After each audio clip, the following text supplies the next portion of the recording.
Los Angeles Lakers point guard Luka Doncic apparently took all the mocking and criticism about his weight personally. How much the 26-year-old Slovenian weighed when he was traded from the Dallas Mavericks to the Lakers back in early February was a hotly debated issue on nearly every sports talk show. That was especially the narrative when the Mavericks traded the former number 3 overall pick for Anthony Davis largely due to concerns about his weight management, according to ESPN's Dave McMenamin. The Mavericks were motivated to move Doncic due to his constant conditioning concerns, sources told ESPN. McMenamin said. There had been significant frustration within the organization about Doncic's lack of discipline regarding his diet and conditioning, which team sources considered a major factor in his injury issues. It was reported Doncic weighed as much as 270 pounds in Dallas, though the Lakers officially listed him as 230 pounds. Now, it seems Doncic's weight issues are a thing of the past after he landed on the cover of Men's Health on Monday. Inside the magazine, Doncic gave an exclusive interview to Andrew Heffernan and Ebenezer Samuel about the crazy off-season body transformation he's undergone over the last several months, in which he reveals how he's shed some serious pounds to get in arguably the best shape of his basketball career. Doncic incorporates 2 90-minute sessions each day that blend weight training, agility work, and shooting drills. He also works out fasted, uses a resistance band tied to his waist to make it more difficult for him whenever he drives to the basket, and he plays other sports, including pickleball and paddle, which Men's Health describes as pickleball meets squash. The workouts consist of a series of circuits, each set up to include an on-court challenge, like those resistance band layups, and an upper body and lower body exercise, Heffernan and Samuel wrote. He moves swiftly from circuit to circuit, banging out hip stretches one moment, working through renegade rows the next. It's a session with barely any breathers, which is fine. This version of Doncic doesn't need them. This Luka is different. Doncic has also dramatically changed his diet as well. He began intermittent fasting to limit inflammation and help his body recover better. His first meal isn't until after his first 90-minute workout. Doncic also began a low-sugar, gluten-free diet, in which he consumes 2 high-protein meals and 1 almond milk protein shake, and he takes in at least 250 grams of protein per day.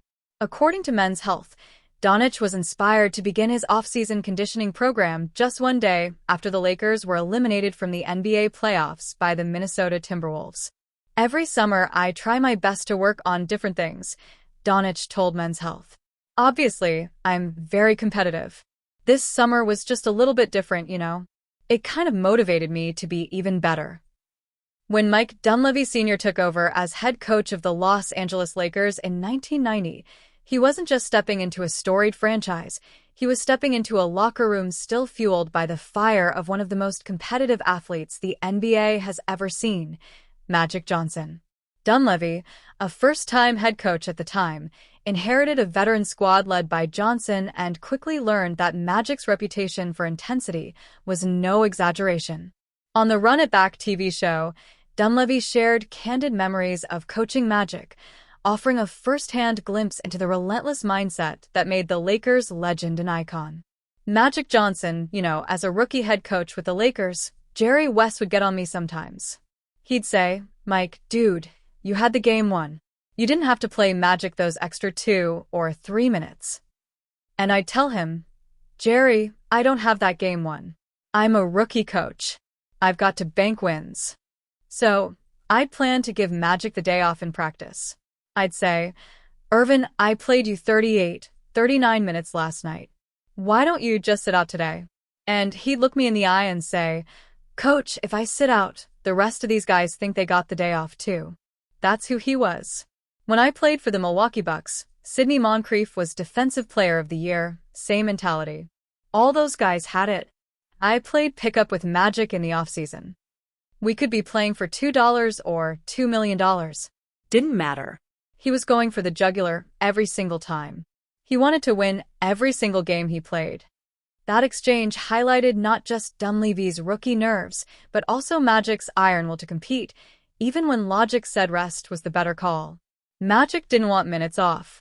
He didn't want practices off. He didn't want days off. Dunleavy once tried to give him a break after a 38 or 39-minute night. Magic's leadership wasn't just vocal, it was physical. He led by example, never easing up even in low-stakes situations. That type of competitive DNA defined Magic Johnson's career and helped Dunleavy in his first year guide the Lakers past Clyde Drexler and the Portland Trail Blazers in the 1991 Western Conference Finals. With Magic running the show alongside Vlade Divac, the Lakers reached the NBA Finals. Although they lost to Michael Jordan's Chicago Bulls in 5 games, that run marked the end of an era, one that would come to a sudden halt months later. In October 1991, shortly after winning the McDonald's Open in Paris, Magic Johnson announced he had tested positive for HIV and retired. The Lakers still made the playoffs that season, but the loss of their floor general and locker room heartbeat was a blow from which they wouldn't recover for years. Yet Dunleavy will always remember those precious months when he saw the fire up close, the competitor who didn't care if the stakes were pocket change or a championship ring. Because to Magic Johnson, every game was a war worth winning. LeBron James opted into his $52.6 million player option for the 2025-26 season, ensuring he'll be on an NBA roster for a record-breaking 23rd season in a row. Given he's on a 20-year streak of being named to the All-Star and All-NBA teams, it's clear that he's reaching heights of longevity not seen. However, James' future with the Los Angeles Lakers has been greatly debated since he accepted his player option. With cryptic comments and rampant reporting, it seems all might not be perfect in Lakerland for LeBron. Amid this uncertainty and speculation, Denver Nuggets Nikola Jokic's agent, Misko Raznatovic, posted a picture of himself with James and business partner Maverick Carter. The summer of 2025 is the perfect time to make big plans for the fall of 2026. Fans are buzzing about LeBron James and Nikola Jokic potentially teaming up. "LeBron is a Nugget," said a fan after this unlikely offseason sighting. "You gotta give it to LeBron, his mind games are next level when it comes to contract stuff. The execution obviously needs some improvement, but this kind of stuff is just chef's kiss," said one fan about this being a strategic move by James. "LeBron going to Colorado was not something I would have said could happen," said another fan about a potential future move. "How is this not tampering?" said an upset fan. "LeBron going to the Nuggets for a minimum," said another fan. "Both are free agents in 2026 LOL. Jokic and LeBron will team up wherever they want," said a fan bringing up a potential third destination for this team-up. LeBron James is a free agent in 2026.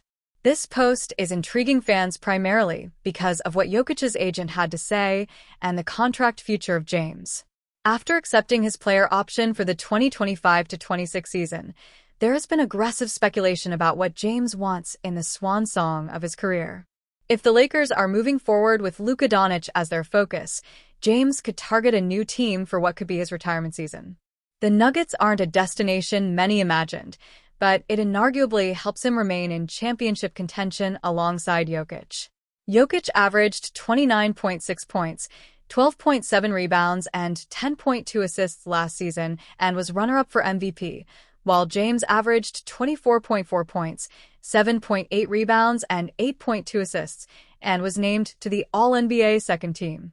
If James had to pick a new destination to sign a minimum contract and contend for a title, the Nuggets would be an attractive destination.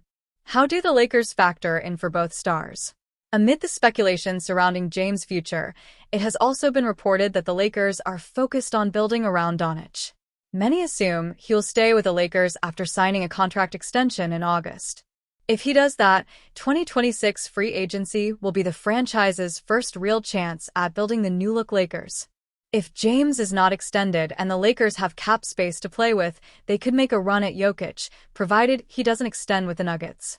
Jokic will be on an expiring $59.03 million contract after next season. If he's not happy with his future on the Nuggets, he could make the desire for a move clear.